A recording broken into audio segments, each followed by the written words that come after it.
right, man. So Michelle Obama, I want to do this real quick and put this up this morning.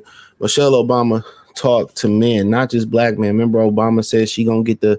And Barack said he gonna get. Oh, you better watch out. I'm gonna get Michelle on you. I'm gonna get Michelle on you, nigga. You know. But let's see what she had to say with my broken headphones. Let's go. So let me take a minute to help folks, especially the men in our lives, to get a better sense of what could happen if we keep dismantling parts of our reproductive care system piece by piece, as Trump intends to do. I want folks to understand the chilling effect, not just on critical abortion care, but on the entirety of women's health, all of it. There are good reasons why so many women and physicians are horrified by what's happened since Donald Trump's justices overturned Roe v. Wade. We're seeing women scrambling across state lines to get the care they need. Just this week, a major medical journal reported that after Roe was overturned, infant mortality in this country rose, in large part because women are being forced to carry fetuses that won't survive to term. One woman spent 22 days in jail on murder charges after she miscarried in her own bathroom. We are seeing doctors unsure if they can treat ectopic pregnancies. Doctors being told they can't treat a woman until she becomes so close to death that only a life of the mother exception will allow them to act. So just imagine the profound effects for all of us if Donald Trump wins this election. In states that are already putting abortion bans into effect, his FDA could further outlaw patchwork systems of telehealth appointments and mail. Let me say this. My understanding is he wants to put he wants to give the state the opportunities, whether if they want to ban abortions or not. So that's what it is. He wants to give the state their own, they make it a state thing where they determine if they want to have an abortion or not. So he don't want to take away abortions. He want to take it from a federal level, I believe, to a state level. But that's not here nor there. Order pills, thereby eliminating the last remaining protections for women in those states. He could take actions that affect. We will see more doctors hesitating. Untold numbers of women in communities throughout this country without a place to go for basic gynecological care. Let me say this. What they got to do with men? What they got to do with us? When a woman tell you she pregnant, she already made up her mind if she keeping it or not. We didn't see many situations in where women then turned around and said, well, I told him, I told him I had a miscarriage, and they really went to go get an abortion. And then you turn around and a lot of times they get an abortion and the father don't even know he's pregnant. So abortions don't have nothing to do with us on that extent. I'm talking about discretion or what you going to do.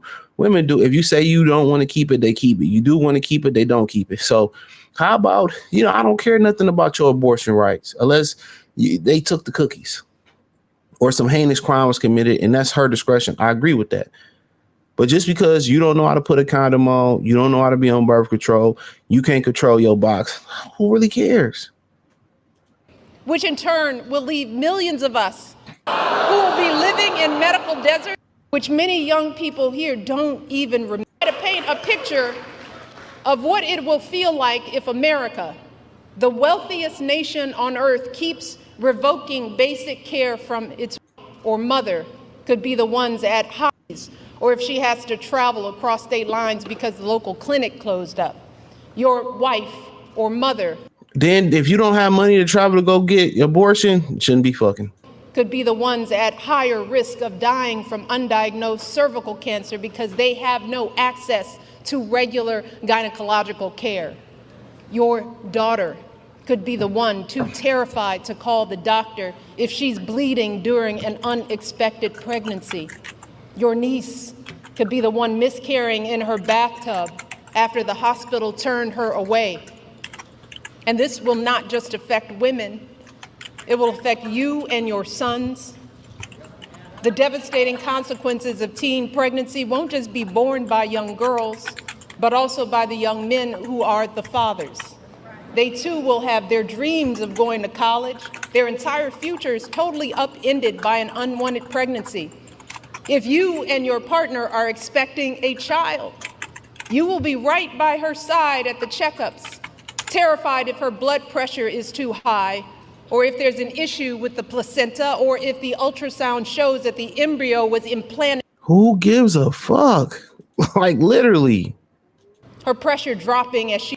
And then there is the tragic but very real possibility that in the worst case scenario, you just might be the one holding flowers at the funeral.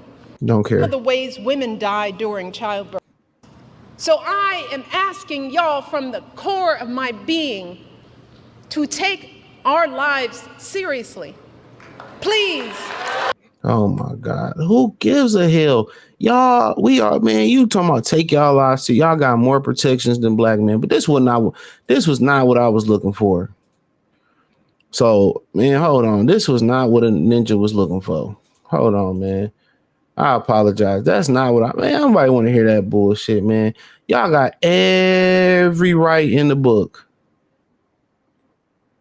That's crazy to me. Hold on. We're going to use brother. Hold on. This is what I'm looking for. Shout out to the brother Philip Scott. When I asked for this is what I was looking for. This part of the speech. Yeah. Kamala can't even do shit right on YouTube. So here we go. There are a lot of angry, disillusioned people out there, upset with the slow pace of change. And I get it. It is reasonable to be frustrated. We all know we have a lot more work to do in this country.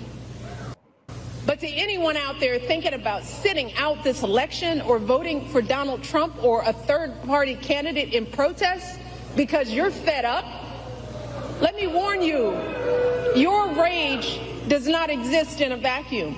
If we don't get this election right, your wife, your daughter, your mother, we as women will become collateral damage to your rage. We gonna be collateral damage to their rage, to their collateral damage to our rage. We already are collateral damage. We already are collateral damage. You see how black women sit there and they say they don't need us and we ain't shit and delete bag babies and black male babies, we bullet bags and all that other type of stuff. You know what I mean, dog? Like you already now the message has changed. Now the message has changed. Now you need us to save y'all from Trump. You know what I'm saying? Now you need us to save y'all from Trump. No, go back to y'all don't need us.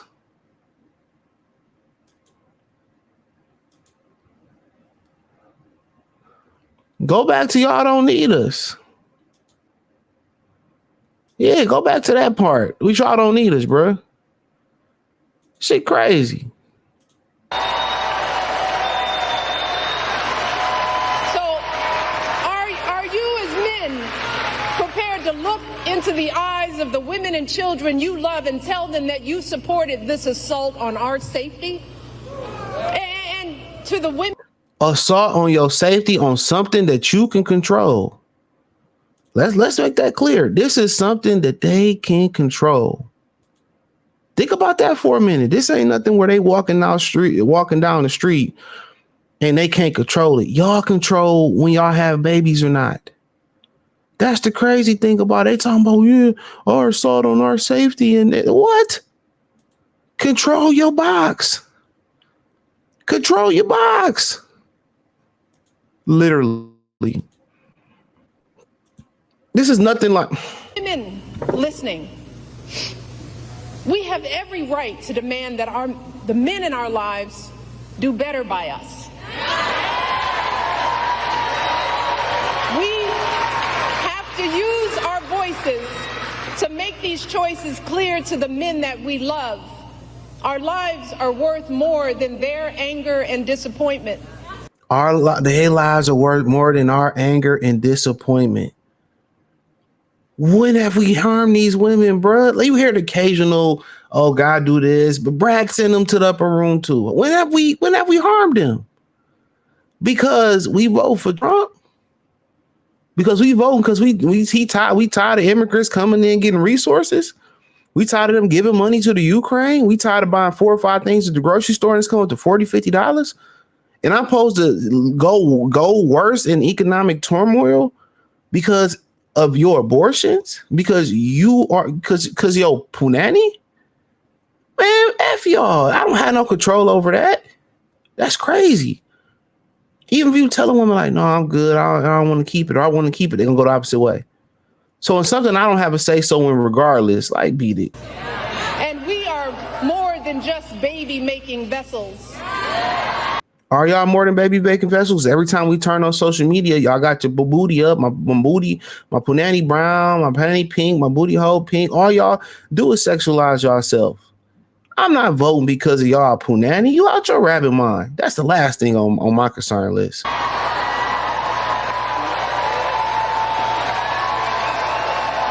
if you are a woman who lives in a household of men that don't listen to you or value your opinion, just remember that your vote is a private matter. Regardless of the political views of your partner, you get to choose. You get to use your judgment and cast your vote for yourself and the women in your life. Remember, women, standing up for what is best for us can make the difference in this election. So let us use our voices in these final days to make it plain to the men in our lives that we need to stand not with Trump, but with us.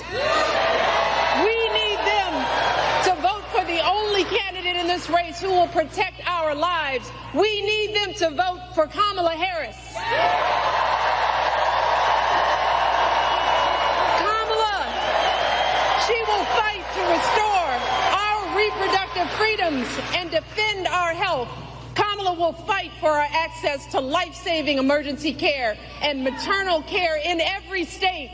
Kamala will veto any abortion ban or bill that restricts access to contraception or IVF. Kamala will expand some things in her entirety. So they want to vote. Their main calling card to black people is abortion. Think about that for a minute. Let's keep depopulating y'all. Let's flood the United States with immigrants to replace us. Let's keep deleting black male babies. And think about this. I'm gonna talk about this on the Patreon. Think about this real quick. Y'all notice like probably 95% of babies born in the black community were not even planned. Like, we was one thought away from being aborted. I did a video on Steph Curry. Put his name in the Free Game 89 and YouTube, put Steph Curry or in his mom name in there. She said she almost deleted Steph Curry. Well, none of us playing, bro. Majority of us wasn't playing. They don't sell abortions to any other community but our community. Because women so stupid that they don't understand that it's depopulating us. That we had never arrived behind that 13.5% rate in America. Most of the single mother homes, zesty guys, bunch of zesty guys. Got a video coming up on Patreon. You know, incels, guys just don't want to have sex no more. So it's wicked out here. Appreciate y'all, man. Let me know what y'all think. Peace.